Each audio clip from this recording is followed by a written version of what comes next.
नमस्कार, आप देख रहे हैं अपना उत्तराखंड और आपके साथ मैं हूं निशा रौतेला। तो चलिए बुलेटिन की शुरुआत करते हैं। उत्तराखंड में तमाम कार्यक्रमों के बाद सीएम पुष्कर सिंह धामी दिल्ली रवाना हो गए हैं और अब सीएम धामी 3 दिनों तक दिल्ली में रहेंगे। सीएम 27 मई को पीएम मोदी की अध्यक्षता में होने वाली नीति आयोग की बैठक में शामिल होंगे। इसके बाद 28 मई को नए संसद भवन के उद्घाटन समारोह में शामिल होंगे।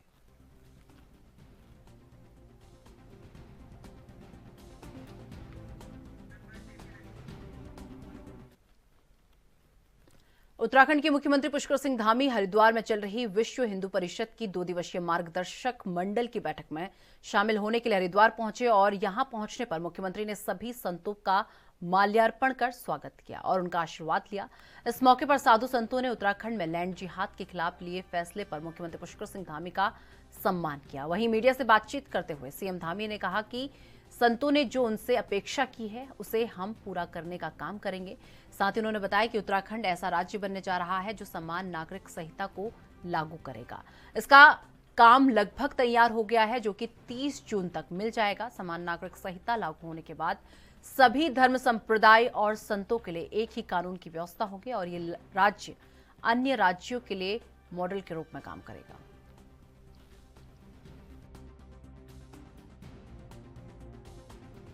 हमारे पूज्य संतगण धर्म के लिए, अध्यात्म के लिए, संस्कृति के लिए अपने संपूर्ण जीवन को लगाते हैं। उनकी त्याग तपस्या के कारण आज हमारा जो सनातन हमारा जो चल रहा है या वो संस्कृति आगे बढ़ रही है, उसमें उनका बहुत बड़ा योगदान है।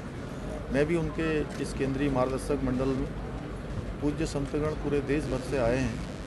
मैं उनका आशीर्वाद लेने के लिए आया हूँ। उनके आशीर्वाद से, निश्चित रूप से उनके मार्गदर्शन से हम सन्मार्ग पर चलें, हम धर्म के मार्ग पर चलें, अच्छे काम करें और ये संकल्प हमारा और दृढ़ होता है। इसीलिए आज सबका आशीर्वाद लिया। मुख्यमंत्री जी आज क्या घोषणा करने जा रहे हैं? जो संतों ने बैठक की मांगे जो भी हमसे संतगणों की जो भी अपेक्षा है, उस संतगणों की सब अपेक्षाओं को हम लोग आगे बढ़ाएंगे, क्योंकि संतगणों का अपना तो कुछ नहीं होता। वो तो जो भी कहते हैं समाज के लिए कहते हैं, देश के लिए कहते हैं, धर्म के लिए कहते हैं, अध्यात्म के लिए कहते हैं।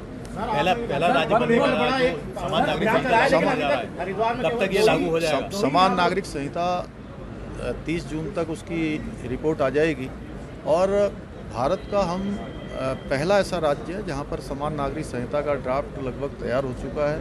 हमारा राज्य का जो ये ड्राफ्ट है वो संपूर्ण भारतवर्ष के लिए आने वाले समय में एक मॉडल के रूप में काम करेगा और ये सौभाग्य हमको मिला है कि सभी पंथों के लिए, सभी धर्मों के लिए, सभी समुदाय के लिए एक समान कानून हमारे प्रदेश में लागू होने की दिशा में आगे बढ़ेगा। धन्यवाद। वक्फ बोर्ड को एक्ट को लेकर भी यहाँ चर्चा हुई, उसको किस तरह से वक्फ बोर्ड में जो है? देखिए, मैंने कहा है कि जो भी आदरणीय संतगणों के जो भी उनके सुझाव हैं या जो राज्य के हित में, देश के हित में, हम सब देवभूमि उत्तराखंड में इन दिनों धार्मिक अतिक्रमण के खिलाफ सरकार एक बड़ा अभियान चला रही है, जिसमें प्रदेश भर के सरकारी जमीनों पर अवैध रूप से बनी मज़ारों और मंदिरों को तोड़ा जा रहा है। ताजा आंकड़े के मुताबिक आपको बता दें कि प्रदेश भर में अब तक लगभग 440 मज़ारें और 45 मंदिर तोड़े गए हैं। वहीं अतिक्रमण को लेकर सीएम पुष्कर सिंह धामी ने कहा कि इसे लेकर गाइडलाइंस जारी हुई हैं।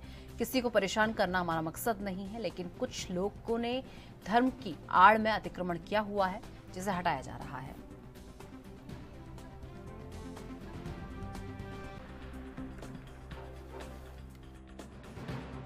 देखिए, अतिक्रमण को लेकर हमने कुछ गाइडलाइन तय की हुई है और मुख्य सचिव को मैंने आज ही उनको कहा है कि इस पर ठीक प्रकार से व्यवस्था बनाएं। ये किसी को परेशान करना हमारा उद्देश्य नहीं है।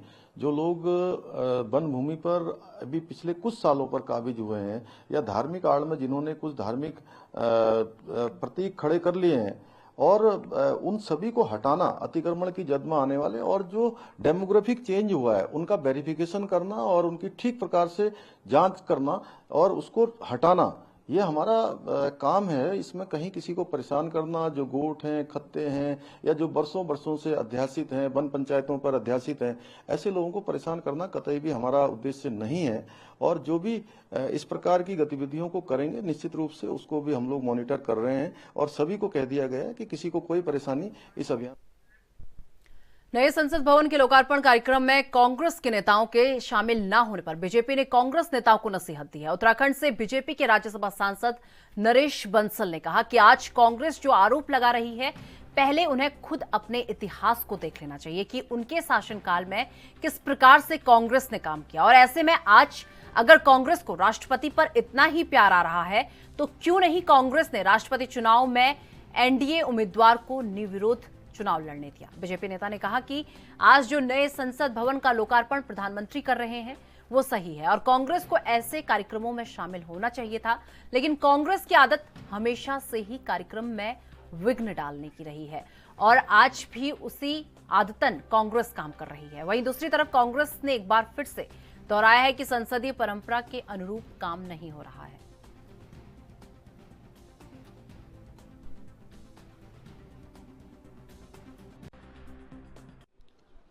आज क्योंकि विपक्ष को केवल विरोध करना है, आज केवल राष्ट्रपति जी के प्रति उनका अनुराग कैसे उमड़ आया।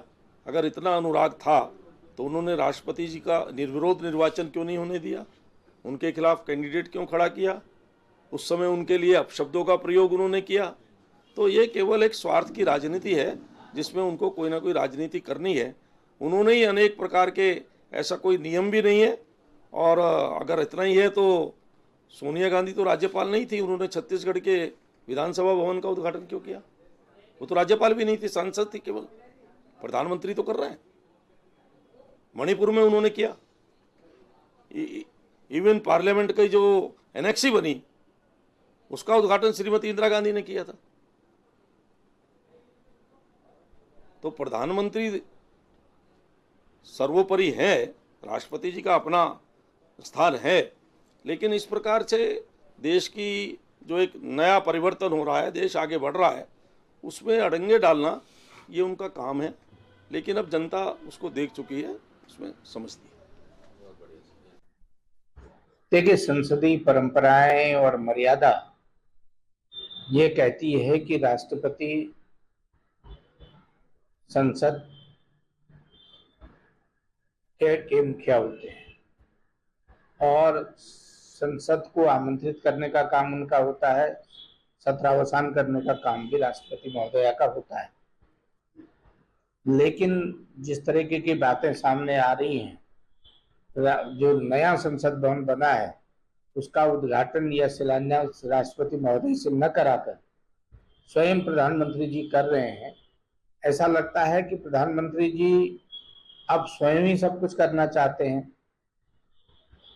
और राष्ट्रपति को बाईपास करना चाहते हैं। करना राष्ट्रपति जी को चाहिए था। जो संसदीय परंपराएं हैं, मान्यताएं हैं, आज तक के सिद्धांत हैं, जिस तरीके की संसदीय परंपरा हमारी रही है, संघीय सरकार के मुखिया भी राष्ट्रपति महोदय हैं और प्रधानमंत्री जी की सलाह पर काम करते हैं। अच्छा होता अगर प्रधानमंत्री जी राष्ट्रपति जी से उद्घाटन कराते तो बहुत बढ़िया बात थी। पहले भी आपने देखा होगा कि अनुसूचित जाति के हमारे राष्ट्रपति थे, उनसे शिलान्यास भी नहीं कराया। अब जनजाति की राष्ट्रपति महोदया बनी है तो मुझे लगता है कि उससे भी उद्घाटन कराने में भाजपा को या मोदी जी को परहेज हो। पीएम मोदी ने देहरादून से दिल्ली के लिए शुरू हुई वंदे भारत एक्सप्रेस ट्रेन को गुरुवार को वर्चुअली हरी झंडी दिखाकर रवाना किया। देहरादून रेलवे स्टेशन पर सीएम धामी, केंद्रीय रेल मंत्री समेत तमाम मंत्री विधायक मौजूद थे। वहीं कांग्रेस ने वंदे भारत ट्रेन पर सवाल खड़े करते हुए बदहाल स्वास्थ्य सुविधा, बेहाल शिक्षा स्तर को लेकर सरकार को घेरा है। कांग्रेस ने कहा कि कांग्रेस राज के दौरान कई ट्रेनें चली लेकिन हमने हो हल्ला नहीं किया। और तो वहीं बीजेपी ने भी कांग्रेस पर पलटवार करते हुए जवाब दिया है। राज्यसभा सांसद नरेश बंसल ने कहा कि कांग्रेस को कभी ऐसे विकास से सरोकार नहीं रहा और कांग्रेस सिर्फ देश लूटने में लगी रही। बीजेपी प्रवक्ता ने कहा कि अगर सरकार कोई काम करती है तो उसको जनता तक पहुंचाना और उसके बारे में बताना भी जरूरी है।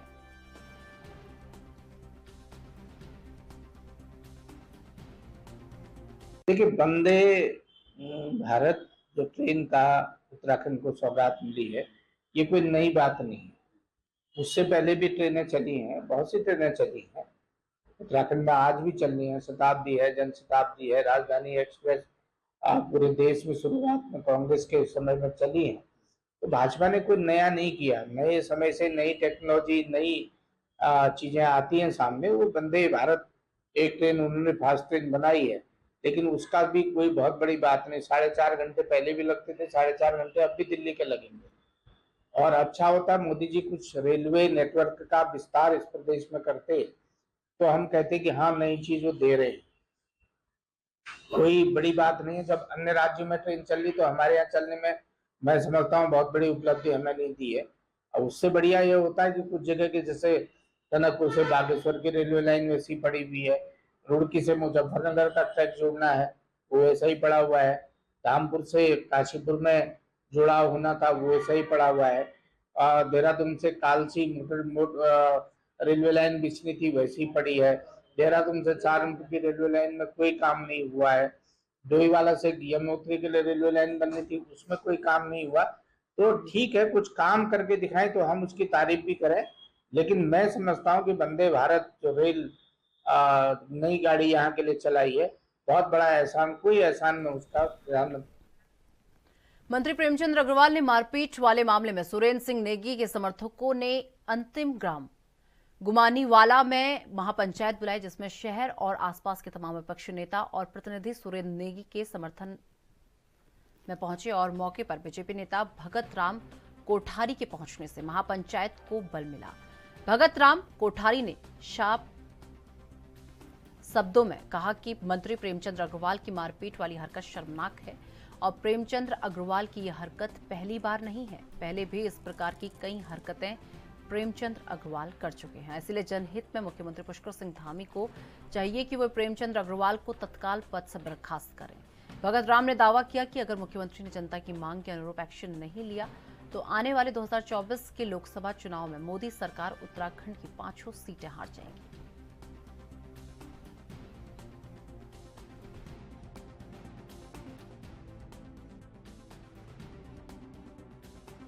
ऋषिकेश के लोग अपने आप में बहुत मजबूत लोग हैं। ऋषिकेश के लोग के अंदर मानवता जिंदा है। आज आपने देखा होगा 500 कुर्सियां तो लगी है और हजारों लोग साथ में खड़े हुए हैं और उधर छतों में सब जगह लोग सुनने का भी काम कर रहे हैं। ये महापंचायत के माध्यम से जब सरकार ने सुनना बंद कर दिया, राज्यपाल जी ने सुनना बंद कर दिया, तो लोग, ये परिवार महापंचायत के माध्यम जनता की अदालत में जाने का काम कर रहा है और जनता की अदालत में न्याय मांगने के लिए आया है। और हमने इनसे आश्वासन दिया है, आप जिस स्तर तक लड़ाई में जाने के काम करेंगे हम आपके साथ में तन मन और धन से रहेंगे हर पल। आप तो देख रहे हैं ये सब जो ये जनता यहाँ पे इकट्ठा हुई है महापंचायत के रूप में, और इसी रूप में जब हमें न्याय व्यवस्था डगमगाती हुई दिखी तो हमने महापंचायत का आह्वान किया और महापंचायत ये जरूर तय करेगी कि ये न्याय, ये आवाज धामी जी तक पहुँचे, सीएम मोदी, हमारे प्राइम मिनिस्टर मोदी जी तक। पौड़ी के सेंट थॉमस स्कूल में विद्यालय का गोल्डन जुबली कार्यक्रम बड़ी धूमधाम से मनाया गया और इस मौके पर कैबिनेट मंत्री डॉक्टर धन सिंह रावत ने विशिष्ट अतिथि के तौर पर शिरकत की। उनके साथ स्थानीय विधायक राजकुमार पोरी और जिला पंचायत अध्यक्ष शांति देवी भी मौजूद रही। गोल्डन जुबली कार्यक्रम में विद्यालय के छात्र छात्राओं की ओर से विभिन्न रंगारंग कार्यक्रमों की प्रस्तुति दी गई और इस दौरान उच्च शिक्षा मंत्री डॉक्टर धन सिंह रावत ने कहा कि इन 50 सालों में सेंट थॉमस स्कूल ने बेहतर प्रदर्शन कर छात्रों को संस्कार दिए।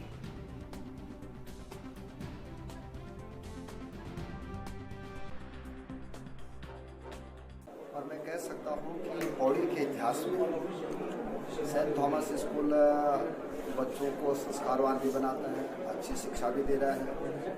और पौड़ी में इन 50 वर्षों में सेंट थॉमस के जितने भी बच्चे पास हुए हैं वो समाज क्षेत्र में बहुत अच्छी चीज़ें ले गए हैं और इसलिए मैं अपनी ओर से और सरकार की ओर से सबको अपनी ओर से बधाई देना चाहता हूँ। देखिए, धीरे धीरे अब भारत में सांस्कृतिक धरोहर के लिए काफी काम हो रहे हैं और जब से NEP 2020 हमने लागू की है तब से राष्ट्रभाषा का भी प्रचार हो रहा है, क्षेत्रीय भाषाओं का भी प्रचार हो रहा है, साथ में अपने अपने राज्यों का जो कल्चर है हमारा, इसका भी काफी बढ़ावा मिल रहा है। पर मैं विद्यालय परिवार और समस्त छात्र छात्राओं को, अभिभावकों को ढेर सारी बधाई देता हूँ। उनका जो है गोल्डन जुबली का ये उत्सव मनाया गया और इस अवसर पर बहुत अच्छे कार्यक्रम बच्चों ने दिखाए। बच्चों के अंदर जो संस्कार हैं और जो उनकी तैयारी थी बहुत अच्छी थी और मैं समझता हूँ कि विद्यालय इस तरह का कार्य कर रहा क्षेत्र में तो अच्छे लक्षण हैं कि हमारे उत्तराखंड में इस तरह का हमारा जो संस्था का एक उद्देश्य है उत्तराखंड में विशेष करके जो अनडेवलप्ड एरिया है, टूरिस्ट एरिया है, वहाँ क्वालिटी एजुकेशन प्रदान करें, क्योंकि जब उत्कृष्ट शिक्षा बच्चे पाएंगे तो वो अच्छे नागरिक बनने में उनकी सहायता मिलेगी। जो देश के विकास है अच्छी नागरिकता से प्राप्त। चलिए फिलहाल वक्त चला एक छोटे से ब्रेक का। ब्रेक के बाद फौरन हाजिर होते हैं।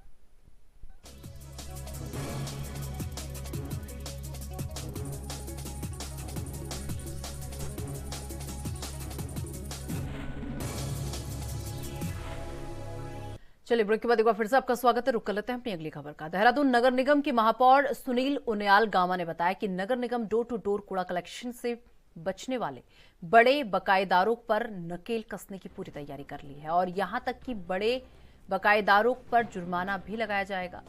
और वहीं कई ऐसी बड़ी मछलियां बाकी हैं जो नगर निगम के रडार पर है। फिलहाल नगर निगम जिन कार्रवाइयों को कर रहा है उनमें एक रेजिडेंशियल सोसाइटी है जिसमें 10 लाख रुपए का जुर्माना लगाया गया है।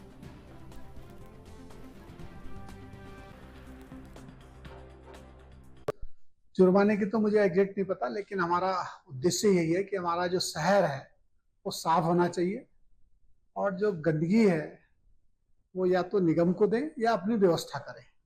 अपनी व्यवस्था करें उसमें भी हमें कोई दिक्कत नहीं है। जो बड़े बड़े जहाँ फ्लैट बने हैं, जो बड़ी बड़ी कॉलोनियाँ हैं, अगर वो अपनी व्यवस्था करना चाहता तो अपनी व्यवस्था करे, लेकिन जो है गंदगी इधर उधर ना फेंके। नगर निगम लगातार जो है इस अभियान को चला रही है और हमारा मेन उद्देश्य है कि हमारा शहर जो है साफ होना चाहिए। देहरादून के महापौर सुनील उनियाल गामा ने बताया कि 2027 तक पूरे देश में पर्यावरण के संरक्षण में जल संकट के बड़े खतरे से बचाने के लिए हर नागरिक को जोड़ा जाएगा। इसके तहत देहरादून नगर निगम की ओर से मेरी लाइफ मेरा स्वच्छ शहर अभियान शुरू किया जा रहा है और इस अभियान के तहत शुरुआत में 50 केंद्र चुने गए हैं। महापौर ने बताया कि गुजरात से इस कैंपेन की शुरुआत हुई थी जो पूरे देश में चलाई जाएगी।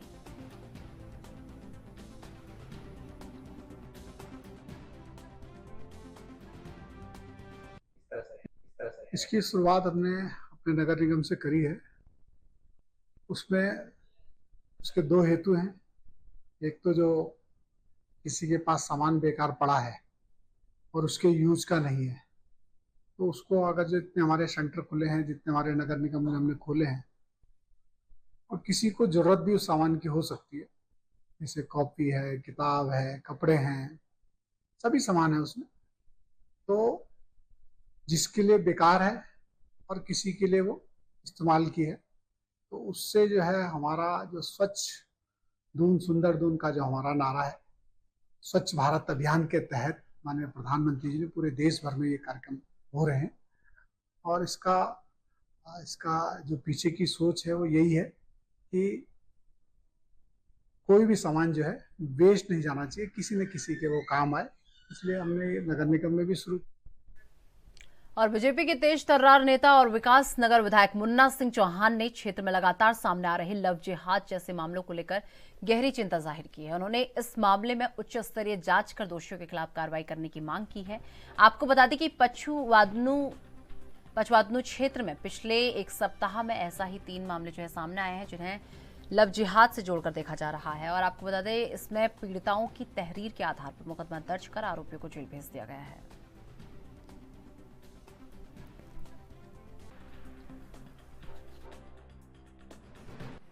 ये बाकायदा पिछले एक हफ्ते में 3 घटनाएं सामने आई।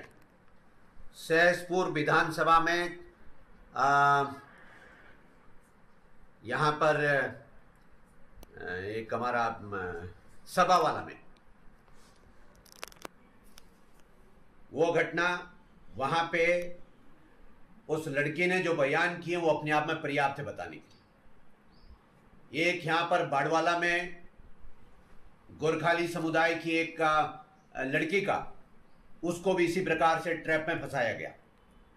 और कल सहसपुर विधानसभा में ही एक कोटड़ा गांव है, वहां के एक महिला को भी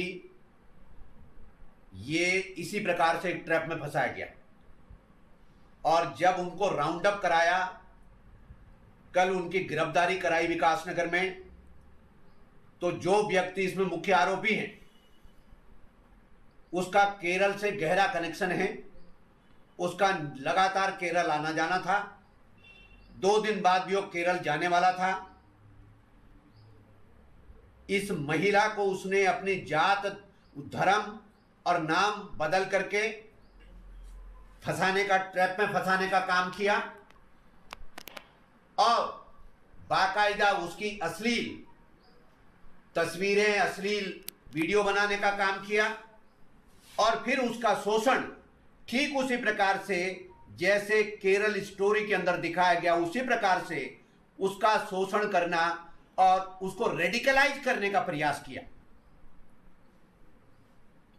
लिहाजा मैंने पुलिस को बहुत सख्त हिदायत दी है कि ना केवल उनको जो सीधे तौर पर इस षड्यंत्र में, इस गुनाह में सम्मिलित है, ना केवल उनको, बल्कि जिन घरों ने, जिन लोगों ने अपने घरों में इनको शेल्टर दिया, संरक्षण दिया, इनकी पैरवी की, इनकी मदद करते थे, उनकी भी सबकी छानबीन करके सबके खिलाफ सख्त।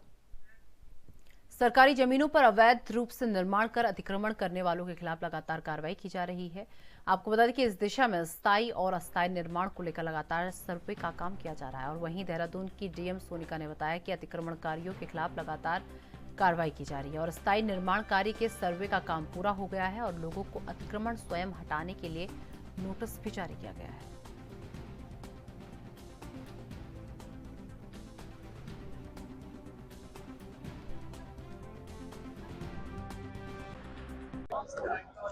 इसमें एक तो हो गया जो कि टेम्पररी एनक्रोचमेंट है और एक हो गया जो परमानेंट एनक्रोचमेंट है। तो टेम्पररी एनक्रोचमेंट की कार्रवाई तो हमारे यहाँ डेली बेसिस पे चल रही है। इसके अलावा जो परमानेंट एनक्रोचमेंट है उसका चिन्हीकरण हो गया है और उस पर भी हमारी जो एसडीएम्स हैं वो कार्रवाई कर रहे हैं। जितने भी विभाग हैं, चाहे यूजेवीएनएल हो गया, चाहे हमारे इरिगेशन डिपार्टमेंट हो गया, पीडब्ल्यूडी, उनकी जो एनक्रोचमेंट्स हैं उनकी लैंड। उधम सिंह नगर के किच्छा में लोक निर्माण विभाग की ओर से नोटिस जारी किए जाने के बाद अतिक्रमणकारियों में हड़कंप मच गया है। सूत्रों से मिली जानकारी के अनुसार आपको बता दें कि शनिवार को भारी पुलिस फोर्स की मौजूदगी में प्रशासन की ओर से किच्छा के हल्द्वानी मार्ग पर रेलवे पटरी किनारे अतिक्रमण हटाने की कार्रवाई की जाएगी। और उधर गुरुवार को पीड़ित व्यापारियों ने बैठक कर प्रशासन से विस्थापित किए जाने की मांग की और इस दौरान अतिक्रमण की जद में आए व्यापारियों ने स्थानीय नेताओं के खिलाफ भी जमकर भड़ास निकाली और गुमराह करने का आरोप लगाया। पीड़ितों का कहना है कि उनकी ओर से करीब 30 से 40 वर्षों से हल्द्वानी मार्ग पर पटरी किनारे मेहनत मजदूरी और व्यापार कर अपना जीवन यापन किया जा रहा है।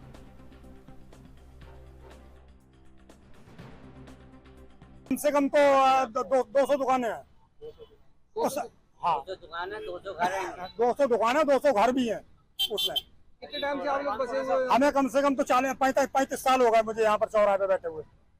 तो इसके अलावा रोजी रोटी की व्यवस्था मेरे को कुछ नहीं है सर, यही इसी से कमाना, यही खाना हम लोगों का खेती किसानी थोड़ा ही है, इसी से कमा रहे हैं, इसी से खा रहे हैं सर। इसका मतलब लगभग 400 परिवार बेघर हो जाए, बेरोजगार भी हो जाएंगे। तो इसलिए हम लोगों को थोड़ी इतनी कृपा करी है कि साहब बीच का मानक बना के आधी इधर से आधी इधर से दोनों तरफ से ले ली जाए, जिससे कि हम लोगों का गुजारा होता रहे, रोजी रोटी चलती रहे हम लोगों की। तो आपने ये मांग रखी नहीं है, कोई समस्या का समाधान हुआ नहीं? अब साहब हम लोगों को सुनता कौन है साहब, हम गरीब आदमी। हमारे क्या बात हुई आप लोगों ने ये कह दिया, किसी अधिकारी से बात करा, अधिकारी ने क्या कह रहे हैं पता नहीं क्या कह रहे हैं, हमें तो इतना बात का पता नहीं लगा, मगर वो कह रहे हैं कि बिहार में कोई खत्म हो गया।